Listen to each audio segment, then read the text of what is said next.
Hi guys, I'm Bex from Trista Bytes, and I'm here with Nick and Faz from Silver Sabres, and you actually teach people real fighting skills with lightsabers. We do indeed, yes. We come from a long martial tradition of both Chinese and Western martial arts. I specialise and have taught weapons combat with various different types of steel swords for near 25 years now.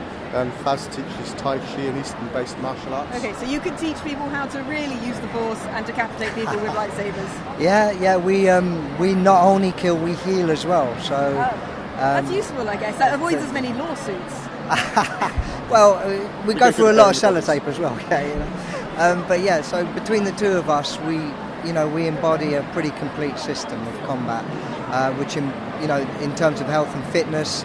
It's a deep cardiovascular exercise. It's got all of the strategic and tactical considerations, of a game of chess, because you're actually competing, and all of it wrapped up with these beautiful weapons that glow and make these glorious arcs of light as you enjoy yourself. And as you can see, we fight in full costume. And who would not want to be a Jedi? Well, or a Sith? Or a Sith. Presumably people can use the skills you teach them for the dark side. Yes, students can use them how they like, but we try and teach both sides of the argument and let the student decide which path they want to travel. But theoretically, the next Darth Vader could be your fault. It could be, I must acknowledge that. I mean, it's on these shoulders here.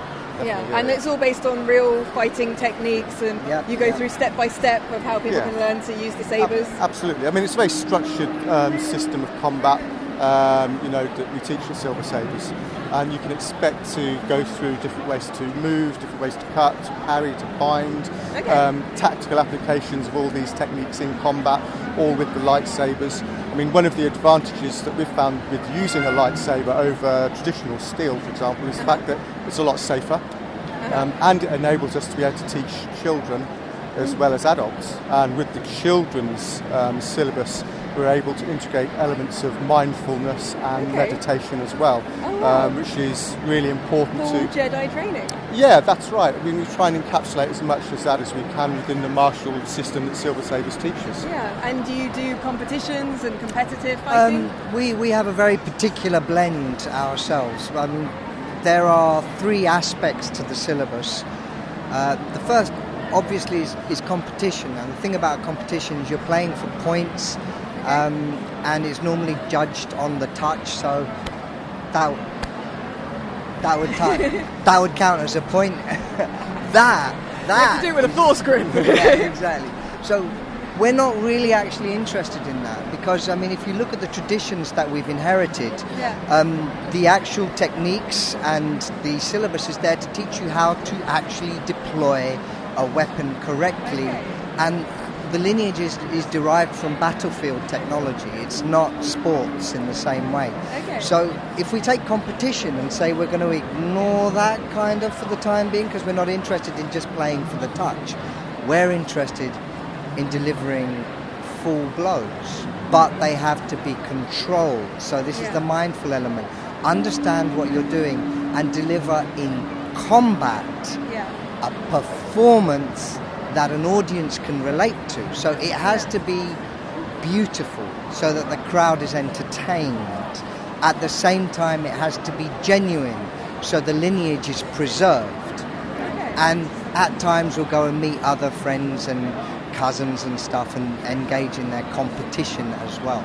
So we're much more about a kind of Colosseum experience than the gladiator analogy is quite a good one. I mean, like Faz says, there are three modes of expressing our martial art, our system. You can do that via competition, which has its own set of parameters. You can adopt the practice purely for combat, so an actual combat engagement, which typically would last about 30 or 40 seconds before somebody's been killed or decapitated. Yeah, that is true.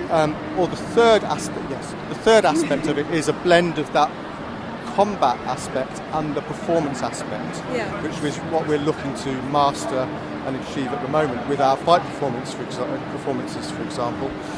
We don't choreograph any of our fight performances. They're completely spontaneous. And we can do that because we incorporate elements of actual combat and fight performance. which is the sort of thing you'd expect to find in a Roman gladiatorial exhibition. That's great. It is awesome. I mean, like, for example, we're working with one particular motion capture laboratory, and they normally have people in to rehearse choreographies for however long it takes to learn. And in our case, we can literally just turn up on the day, step into the volume, and fight.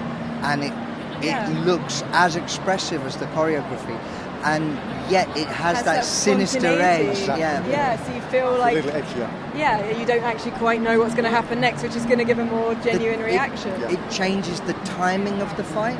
A lot of the time with choreographies, the defense is in place before the attacks are executed. Yes, that's a very good point. In our case, that doesn't happen. And you know, on a subliminal level, an audience will pick that up. Yeah. They do recognise that what they're seeing is contrived. Absolutely. And in our case, that's not true. In our case, what you're seeing is a genuine exchange between two combatants who are playing for victory.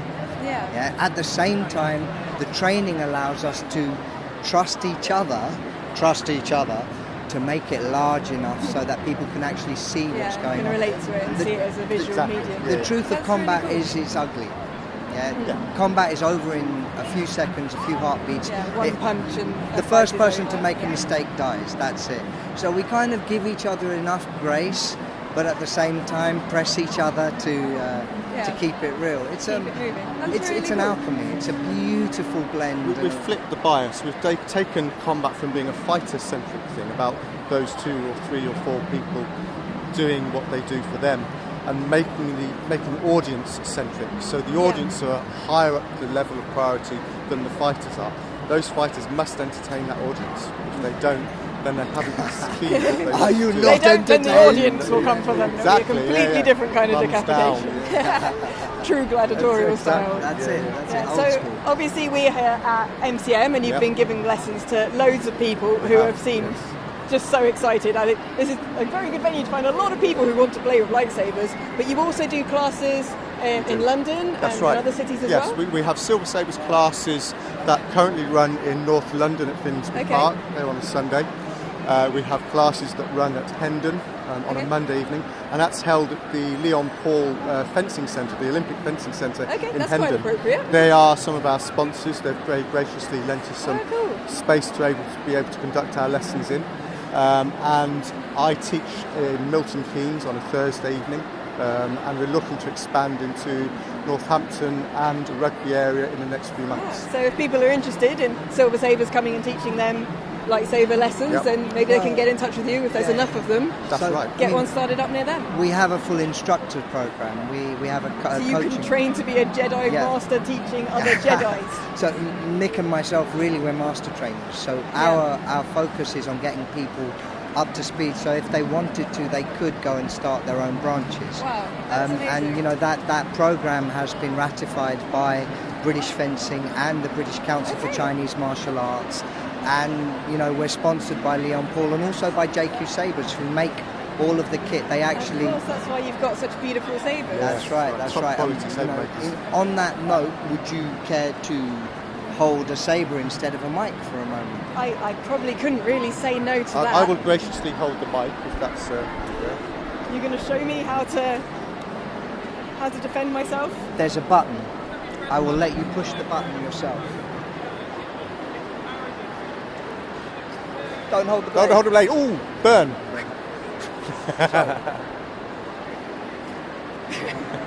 These are our sabres.